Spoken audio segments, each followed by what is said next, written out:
Bonjour et bienvenue sur notre chaîne YouTube Paroisse Cathédrale Digne.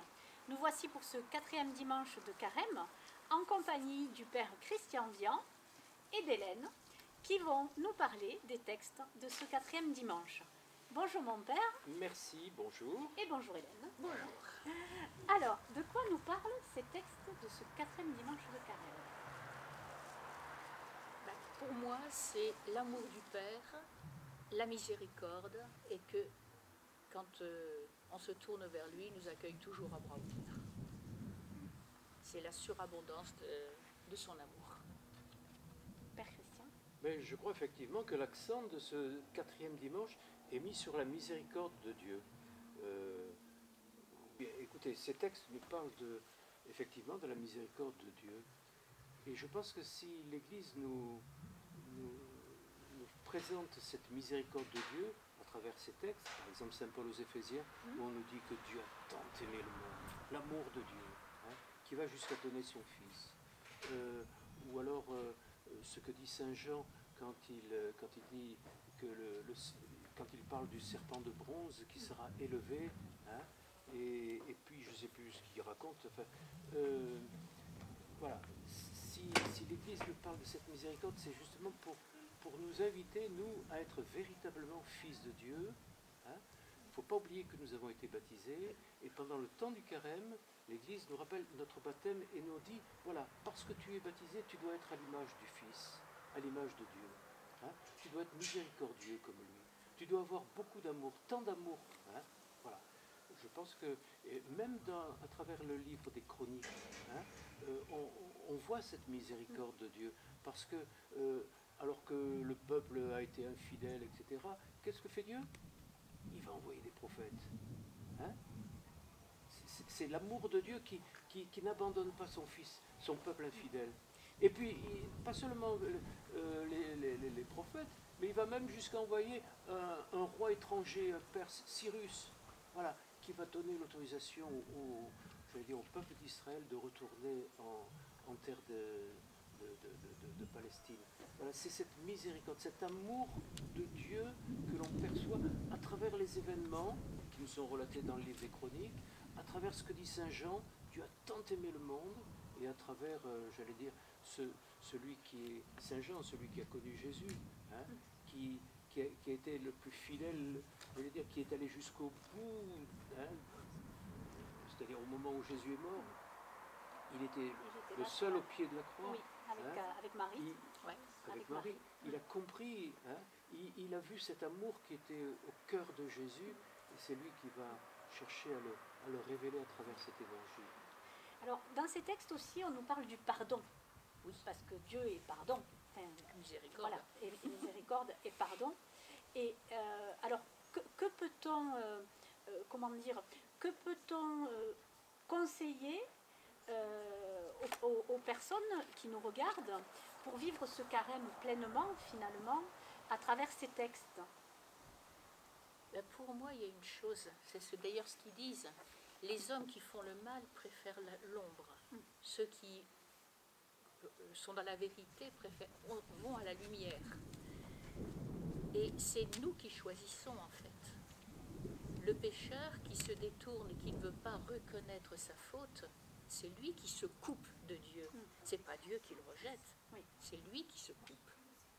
Celui qui est fidèle, c'est celui qui va vers Dieu, qui accepte, y compris de tomber, que Dieu lui tende la main pour le relever. Il accepte. Qui avance sans peur, finalement. Voilà. En fait, il faut avoir une certaine confiance en soi pour accepter cet amour de Dieu. Au départ, dans le commandement, tu aimeras ton prochain comme toi-même. Mais il faut s'aimer pour aimer l'autre. Donc, en fait, il y a ça aussi, c'est essayer de se connaître mieux à la lumière de l'Évangile, à la lumière de cet amour de Dieu, pour s'aimer, pour pouvoir aimer les autres. Père Christian? Bien, vous me parlez de pardon. Oui. Je crois que il n'y a pas de miséricorde s'il n'y a pas de pardon. C'est vrai que Jésus va le vivre, cette miséricorde, ce pardon, à l'égard de Zachée, le pécheur. mais toutes les paraboles aussi que Jésus va utiliser pour révéler ce pardon qui est ce pardon et cet amour fou qui est au cœur de Dieu. Je pense à la parabole de l'enfant prodigue, par exemple. Hein. Un père qui s'use les yeux, hein. Il s'abîme les yeux pour attendre, hein, indéfiniment le retour de son fils. Il espère, il a de la patience, il a du pardon. Oui. Hein. Oui, c'est un très Merveilleux ça. C'est ça l'origine. Enfin, j'allais dire, si je suis chrétien, c'est bien parce que non seulement je crois à ce pardon, à cet amour que Dieu me porte à moi et à tous les hommes, mais c'est aussi parce que, j'allais dire, je veux dans ma vie essayer de manifester, de révéler, hein, à travers les rencontres, à travers voilà, mon entourage, que ma vie est aussi une vie faite d'amour et de pardon. Hein. Pas facile, c'est pas facile. Oui, c'est sûr, c'est sûr. Nous sommes tous pécheurs. Ah bah oui. Et nous avons du mal à pardonner. Oui. Nous avons du mal. C'est pour ça que ce temps de carême nous est donné pour que nous puissions y réfléchir, hein, à ce pardon, cette miséricorde, et que nous puissions grandir dans ce pardon, dans cette miséricorde, pour être véritablement fils.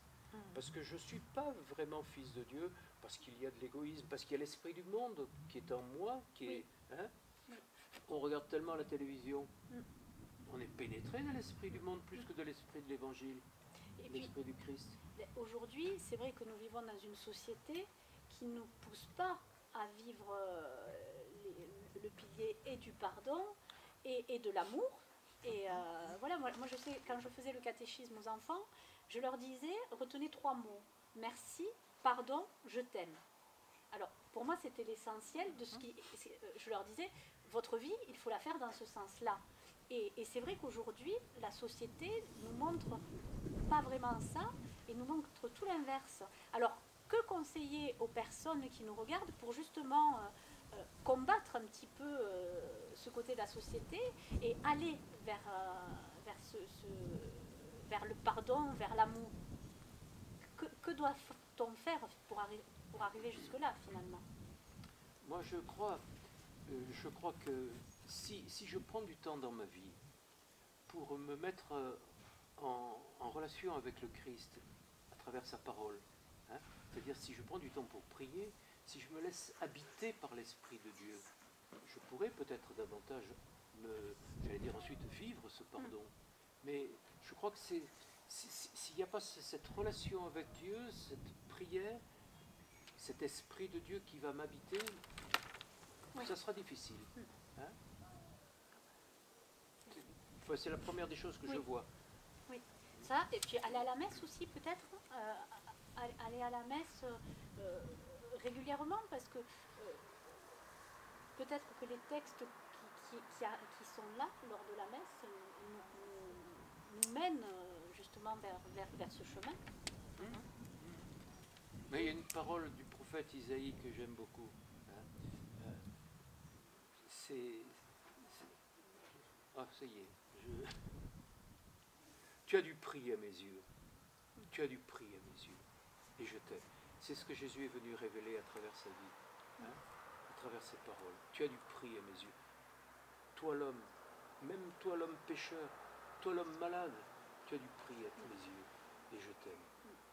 Et je veux te mettre debout, te relever. Hélène, est-ce que vous voulez rajouter quelque chose? Qu'est-ce que je peux rajouter de plus? Non, mais c'est vrai que le pardon, c'est quelque chose qui est dur à faire. Oui. Mais en même temps, si on écoute celui qui est en face, celui qui nous a blessés, et si on essaye de comprendre pourquoi il nous a blessés, et la plupart du temps, c'est parce qu'il est lui-même blessé, bien sûr. Et si on essaye de comprendre sa réaction, ça permet de passer par-dessus. Et en fait, nous ne grandissons que si nous passons par-dessus les obstacles. Même en tant qu'humain. Oui. Alors, bien sûr, en tant que chrétien, en plus. C'est ça, en fait. Essayer de comprendre l'autre. Et non pas ne voir que soi. C'est l'ouverture aux autres. C'est l'ouverture. Comprendre l'autre et comprendre Dieu aussi. Bien sûr. Qui est Dieu? Ah, bien sûr. Et c'est vrai que Saint Paul, mais pas le seul, hein. Saint Jean aussi, nous permettent de comprendre qui est Dieu. Dieu est riche en miséricorde. C'est pas beau ça, ce qu'il disait aux Éphésiens? Ils doivent avoir un peu la tête dure, ces Éphésiens, pour que Paul va leur dise, mais Dieu est riche, hein, vous ne pouvez pas vous imaginer combien il vous aime. Hein, il vous pardonne. Mais il faut qu'on l'entende, ça. Bien sûr. Hein. Ah ben, il y a qu'à voir un Voilà. peu comment dire, la multiplication des pains. Oui, Il restait 12 paniers. On n'avait pas besoin de temps. Ah Quelle ben non, abondance. il y en a toujours plus. C'est Dieu. mais c'est vrai que Saint Paul aussi en a fait l'expérience de cette miséricorde de Dieu. Hein. Lui qui était un grand pécheur, Bien il sûr. allait quand même Oui. Mettre en prison et mettre à mort, Oui. hein, les chrétiens. Il a fait l'expérience, il a rencontré le Christ, hein, ça a bouleversé considérablement sa vie, et il passera toute sa vie donc à manifester, à témoigner de cette miséricorde de Dieu. Dieu est riche en miséricorde. C'est merveilleux l'évangile, hein, l'évangile ou la parole de Dieu, quoi. Bon, est-ce que vous voulez rajouter autre chose? Est-ce que vous avez autre chose à rajouter? Eh ben, C'est déjà pas Il y, a, mal. il y a beaucoup de choses à rajouter, Oui. mais on a un temps limité. oui. Non mais, j'allais dire, ça nous est donné pendant le carême, cette parole, Oui. pour que nous puissions grandir comme des fils de Dieu. Hein, qu'on puisse grandir en miséricorde à l'image de Dieu, à l'image du Christ. Voilà. Mais si on pouvait l'entendre et puis être... parce que c'est pas tout d'aller à la messe. Hein. On peut très bien y aller par habitude. Oui. Hein. On n'y va plus par obligation, mais par habitude. Mais j'allais dire, on va puiser l'énergie, la force du Christ qui va venir en nous pour pouvoir vivre à l'image du Christ, être un autre Christ. Voilà. Ben, merci beaucoup pour toutes ces explications. Merci Hélène. Merci bon père. Je suis content de vous avoir rencontré. Ah Ben, moi aussi. Ben, moi aussi. Moi aussi. Quant à nous, nous nous retrouvons la semaine prochaine en compagnie du père Pierre Mathieu qui nous parlera des textes du 5e dimanche de carême. Au revoir et bon carême à tous. Au revoir. Au revoir. Merci.